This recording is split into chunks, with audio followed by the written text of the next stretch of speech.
यह बैठक इसलिए बुलाई गई थी कि होम मिनिस्ट्री ने एक टारगेट तय किया है कि इंडो पाक सीमा को दिसंबर 2018 तक पूरी तरह से सील कर दिया जाए और 2018 तक, दिसंबर 2018 तक भारत पाक सीमा को पूरी तरह से सील करने का जो फैसला हम लोगों ने किया है, इस लक्ष्य को हासिल करने के लिए जो भी एक्शन प्लान तैयार किया है वह एक्शन प्लान पूरी तरह से टाइम बाउंड है।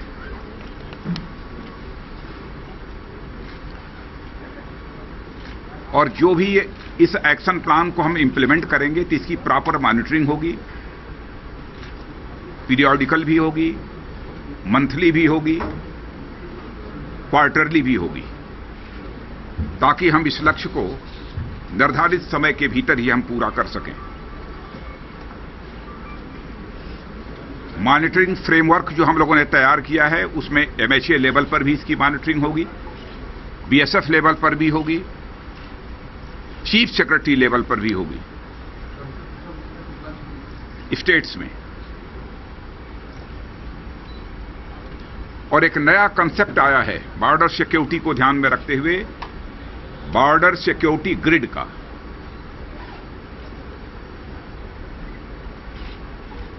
इसमें बॉर्डर सिक्योरिटी से रिलेटेड जितने भी स्टेक होल्डर्स होते हैं सभी के सुझाव लिए गए हैं। यह एक नया, और इस बैठक में भी संबंधित गृह मंत्रियों ने, मुख्यमंत्री, उप मुख्यमंत्री जी ने, सबने अपने सुझाव दिए हैं। उस आधार पर हम लोग इस बॉर्डर सिक्योरिटी ग्रिड को फाइनल शेप देंगे और उस आधार पर स्टेट्स को गाइडलाइन सेंट्रल गवर्नमेंट के द्वारा जारी की जाएंगे।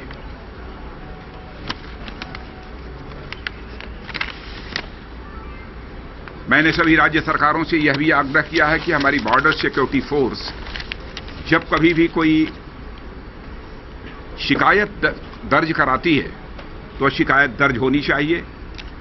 शिकायत दर्ज होने पर उसकी प्रॉपर इन्वेस्टिगेशन होनी चाहिए, चार्जशीट फाइल की जानी चाहिए।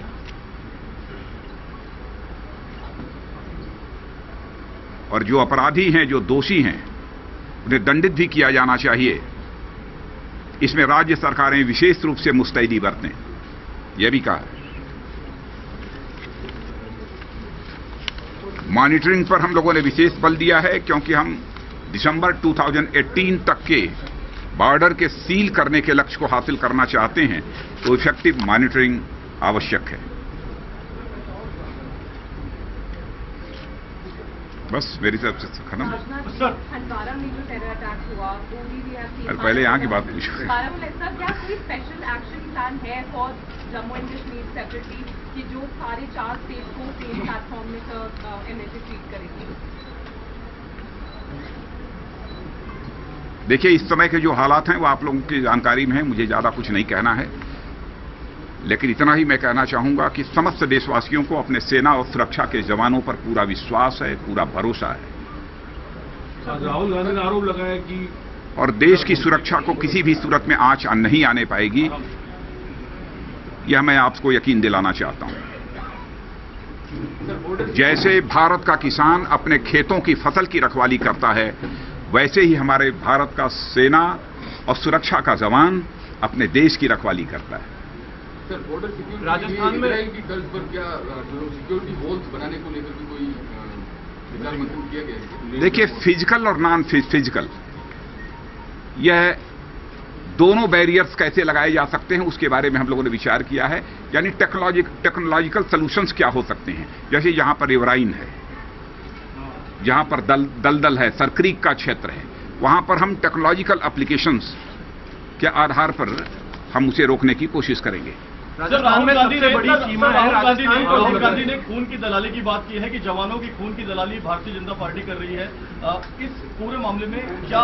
मुझे कुछ नहीं कहना है, बस इतना ही मैं कहना चाहूंगा कि जब देश के समक्ष कोई बड़ी चुनौती हो तो समस्त देशवासियों को एकजुट होकर उसका मुकाबला करना चाहिए। 7 पे कमीशन में पैरामिलिट्री फोर्स नाखुश है, काफी उन्होंने अपनी तरफ से, और इसमें कहीं दो मत नहीं है। इस समय इंडो पाक के बीच टेंशन बढ़ा है और वैसी सूरत में समस्त देशवासियों को एकजुट होकर जो भी हमारे सेना के जवान अथवा सुरक्षा के जवान जो कर रहे हैं उस पर भरोसा रखना चाहिए, यकीन रखना चाहिए, उनके साथ खड़े रहना चाहिए।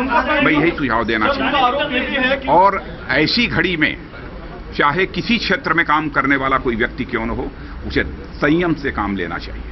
सर, उनका आरोप यह है कि उत्तर प्रदेश में भारतीय जनता पार्टी मैं कुछ नहीं कहना चाह रहा हूं।